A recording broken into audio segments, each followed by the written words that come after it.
predstavniki medijev.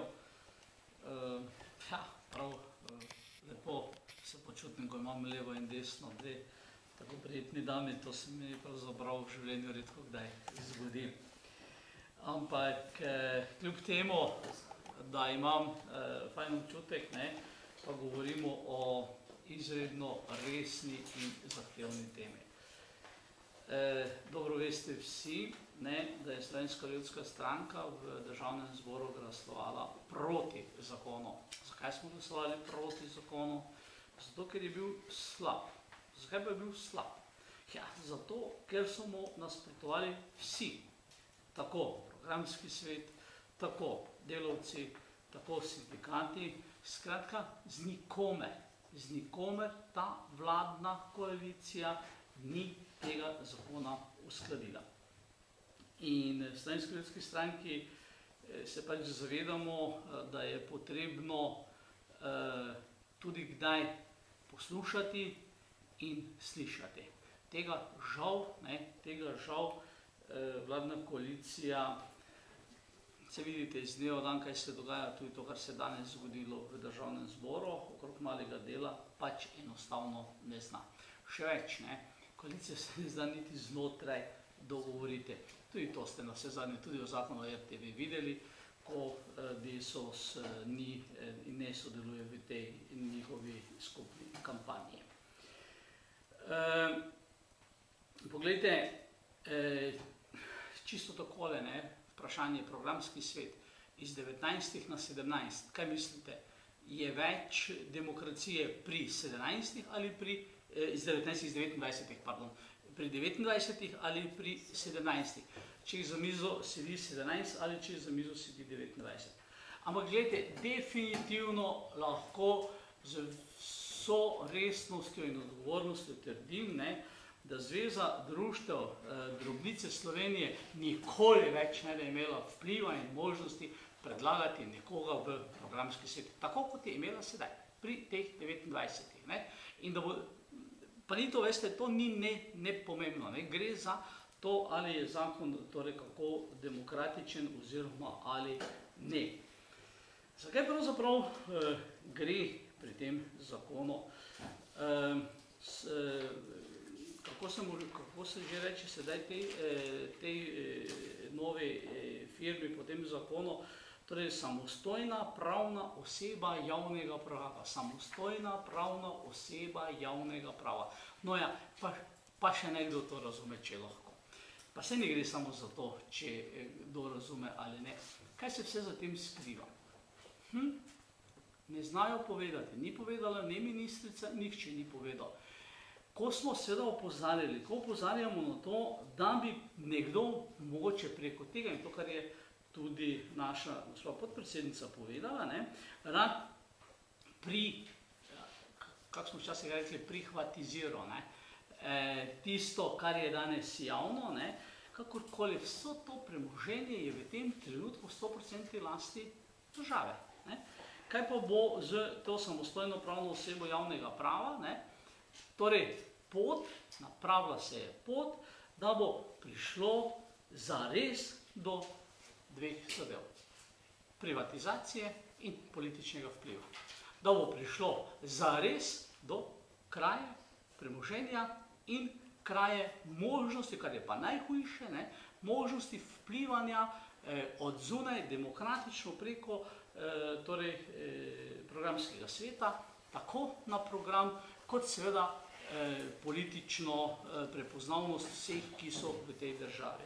In da bo seveda prišlo zares do tega, da bodo seveda vladne politične stranke imele pač izključno možnost propagirati svojo, trenutno že lahko rečemo, strahovito nesposobno politiko in strahovito nesposobno upravljanje z našo državo. Vse v tako katastrofalnem položaju, kot smo danes, še nismo bili. Zakaj je tako? Zato, da je gospodarska kriza, pa dobro jutro.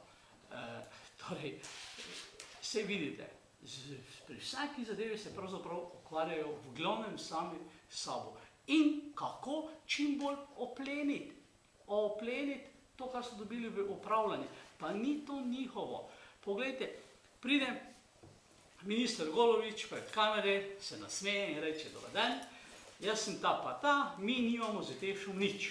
V paketu, lepo. Drugi dan: no ja, dober dan, jaz sem ta pa ta, veste, ampak nekaj malega je bilo. Mali in veliki lopove. Ja pa lepo vas prosim, zdaj pride torej to sedaj normalno, RTV to tudi predvaja in slovenska javnost vidi, koga ima pred sabo. Če pride do tako imenovanega neke samostojne pravne osebe javnega prava, potem bodo tam sedeli takšni, ki seveda tega ne bodo pustili več predvajati. In to je resna bojazen. In seveda v Slovenski ljudski stranki ne bomo temu dovolili. Mi smo glasovali, tako kot sem že povedal, proti zakonu, zato ker je zakon slab. Boste me vprašali, zakaj nismo podpisali zahteve za razpis referenduma, zato ker se enostavno zavedamo. V tem trenutku so pomembne zadeve, ki bi jih seveda morali opravljati, in ne da in ni dobro, da se rešujejo te zadeve preko referenduma. To je stvar politike in seveda celotne, tako vladne kot opozicije. Veste, mi smo ministrici na posvetu v poslanski skupini za Boga vendarle priporočali. Ministrica, ne iti z glavo skozi zid. Uskladite končno enkrat, če se imate za tako široko demokratično koalicijo, uskladite zadevo z opozicijo in ko bo to usklajeno, čez nekaj dni, mesecev, leto, kakorkoli že, se te pozicija, opozicija menjajo.